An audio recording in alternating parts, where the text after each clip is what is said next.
Good morning and welcome to the Talk of the Town. My guest this morning is Professor Sumathy Sivamohan from the University of Peradeniya, who's also a filmmaker, a poet, a theatre practitioner and writer.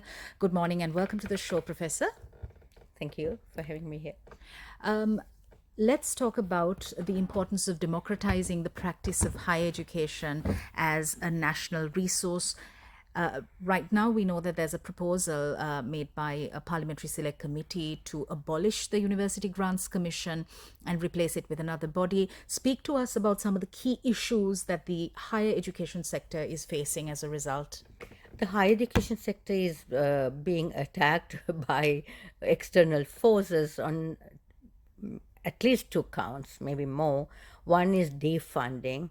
The state is defunding a state entity, and then they also dumbing down our curriculum by saying we have to create not a full thinkers, for people who know their geographies and histories, but they don't want that. But they want people who can function in the labor market as we don't know. It's still not very defined to function as robots, as cogs in the wheel, and there's a disconnect there. So our education is being dumbed down by the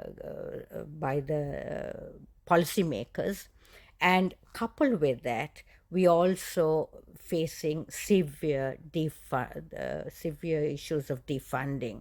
So we are functioning at exhausting levels of low cadre levels and high numbers of students. So put together, we are at a crisis point.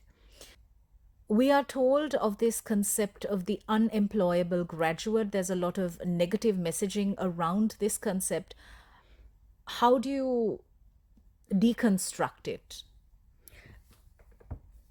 The focus, the emphasis is misplaced. The unemployable graduate notion implies things. There are jobs. The graduates are not employable, but then we want the state to tell us, or all these people who are talking about the unemployable graduate, to demonstrate to us where the jobs are. And we are in economic recession, very severe economic recession. Last year, 500,000 jobs were lost.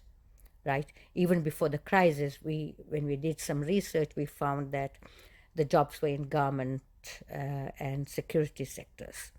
So where are the jobs? If you would demonstrate where the jobs are, then we would also then work at it, work with it, that understanding, that knowledge. But we also find that jobs are even the available jobs are mostly in the Western province, in urban centers.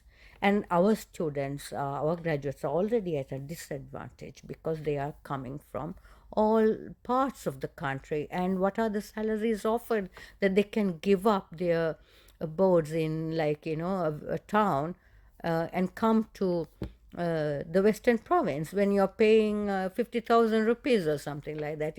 They might as well stay back and do something else, give tuition. And so I do not, that whole notion is very, very misplaced. And it's also then soul destroying. You are not looking at the graduate as a person who has spent 4 years and so many years of schooling and so many years in the university, and you're saying you are unemployable, and the problem is you are a waste. What are you doing? Don't use those words. I think a lot of people in higher positions in Sri Lanka are unemployable. They have found their way into positions of power through some other avenue. Maybe their family, the school they went to, the social advantages, or corruption. That's how they've reached these places. I think half of the people who are telling us that our students are unemployable are themselves unemployable, right? I mean, and that is lost here. All right. Thank you very much, Professor Sumathy Sivamohan. Thank you, and it's back to the studio.